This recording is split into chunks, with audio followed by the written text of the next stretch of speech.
sadii 2026 oduu sibuu neetworkii yeroo kana isin biraan geenya. Ona mana sibuu magaalaa Mandiitti qaamotni mootummaa jiraattota irratti saamicha raawwachaa jiru jedhame. Abduu Ahmed akka taanutti dhiyeessa. Aanaa mana sibuu keessatti humnoonni mootummaa hawaasa nagaa irratti saamicha raawwachaa jiraachuun himame. Godina Wallaggaa Lixaa aanaa mana sibuu bulchiinsa magaalaa Mandii keessatti kaabinoonni sirnichaa hawaasa nagaa irratti maqaa buusaa gonofaa mana haadha hiyyeessaa ijaaruu fi gibira daldalaa jedhuun saamicha raawwachaa jiraachuu jiraattonni naannichaa arrata biyyoolessa Oromiyaatti himaniiru. Jiraattonni magaalichaa ONM'if akka himanitti gareen mootummaa baatii kana keessa daldaltoota magaalichaa Taarikuu Shittoo 96 maashina dooniyaa qofa hodhuuf fayyadu lammeessaa uummataa qarshii 170,070 hojii mukaa qarshii dhuunfaa isaa bifa liqiin eegalee fi daldaltoota kanneen biroo 1,000 ol ta'an irratti dirqiin saamichaa raawwachaa jiraachuun isaanii foomee jira. Daldaltoonni kunneen akka himanitti humnoonni mootummaa yeroo hawaasni qaama olaanutti iyyata isaanii dhiyeeffatan gatiin kaffaltii isaanii dachaan akka itti dabalamu himanii ammas dhiittaa mirga namoomaa dinagdee irratti hundaa'uun dhiibbaa isaan irratti gochaa jiran kana ofirraa mormuuf qaamota caasaa mootummaati isiniif dhaabbanna jechuun saamicha irratti raawwachaa jiran kanatti haga federaalaatti deemanii hiyyachuuf qophiirra akka jiran maddeen dabaluun ONM'tti himaniiru. Gareen mootummaa kun maqaa deeggarsaa garaagaraa dawoo godhachuun faayidaa hawaasa bal'aa dursuun sadoo dhuunfaa isaanii guuttachuuf oliif gadi kaatan godinichaa guutummaa keessatti saamicha walfakkaataa raawwachaa jiraachuun isaanii beekamee jira. Godina Shawaa Kaabaa Gadaamii Saadqaanee Maaramitti balaa sigiga lafaa mudateen lubbuun amantootaa darbuun dhaga'ame. Bulchiinsa Godina Shawaa Kaabaa naannoo Amaaraa Gadaamii Qulqulluu Saadqaanee Maaramii Dabra Mixmaaqitti balaa sigiga lafaa mudateen namoonni kadhatarra turan 14 yoo du'an namoota 7 miidhaan ga'uun himame.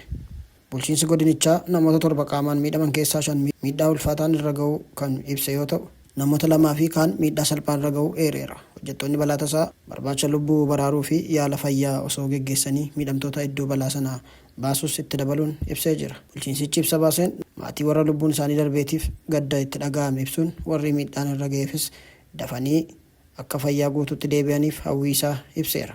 Akkasumas qondaaltota godina Shawaa Kaabaa qaamolee nageenyaa ogeessota fayyaa fi jiraattota naannichaa gumaacha qindaa'aa baraarsaa fi deeggarsaa taasisan bulchiinsa godina Shawaa Kaabaa Yemaan Biraan Tasfaa galateeffateera. Bulchiinsi Shawaa Kaabaa dabalataan abbaa amantaa Abuna Qilemenxoos kanneen balaa sanaan lubbuun isaanii darbeef kadhannaa awwaalaa geggeessuu fi namoota miidhamaniif kadhachuu fi warra balaa sanaan miidhamaniif deeggarsa hafuuraa fi gadda isaanii ibsuuf gadaamii sana turan ni dinqisiifataa jedhan.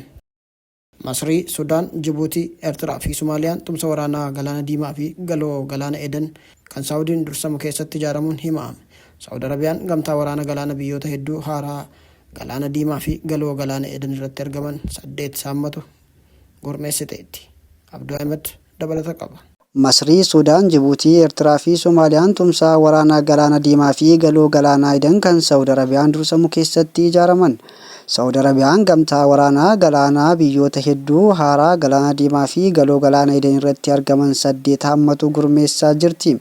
Biyyoota kana keessaa Masrii, Sudaan, Jibuutii, Eertiraa fi Soomaaliyaan kan keessatti argaman yoo ta'u, kunis waldhabdeen naannichaa fi gufachuun daldalaa toora galaanaa dabalaa dhufuu isaatiin kan wal qabatudha. Tumsi waloomaa kun Saawud Arabiyaa, Yordaanos, Yamanii fi biyyoota Afrikaa 5 kan hammatu yoo ta'u, Ministeerri ittisaa Saawud Arabiyaa akka jedhetti kaayyoon isaa qindoomina biyyoota Galaana Diimaa daangessan jidduutti jiru cimsuu fi sarara daldalaa galaana idil addunyaa, daandiiwwan daldalaa fi enerjii akkasumas dantaa galaana waloo eeguudha. Gamtaan kun Galaana Diimaa qabeenya dinagdeetiif murteessaa ta'ee darbaa yookaan ulaa Baabil Mandabii fi galoo Galaana Eden kan uwwisu yoo ta'u, akka gabaasa Business Insider Afrikaattis sararri galaanaa kun tilmaamaan daldala addunyaa dhibbentaa 12 boba'aawwan gaazii uumamaa dhangala'aa fi daldala meeshaalee Awurooppaa, Eeshiyaa fi Afrikaa wal quunnamsiisu kan keessa darbudha. Tarkaanfiin kun humna Saawud Arabiyaan caasaa nageenya galaanaa haaraa diriirsuuf gochaa jirtuuf firmaannaa Afrikaa kan dabaludha. Kunis aleellaa gareen Huutii kan Iraaniin deeggaramu Yaman keessatti geessisuu fi waldhabdeewwan naannichaa daldala galaanaa sakatta'aa fi faana dha'aa jiran keessatti murteessummaa argama Galaana Diimaa fi Baabil Mandab dabaluudhaani. Tumsi waloo yaadame kun ibsa Saudi Arabiyaa olitti ibsame irratti kan hundaa'edha. Kunis marii adoolessa 30 bakka bu'oota waraanaa biyyoota 43 fi ergamtoota gamtaa Awurooppaa biraatiin gaggeeffame keessattidha.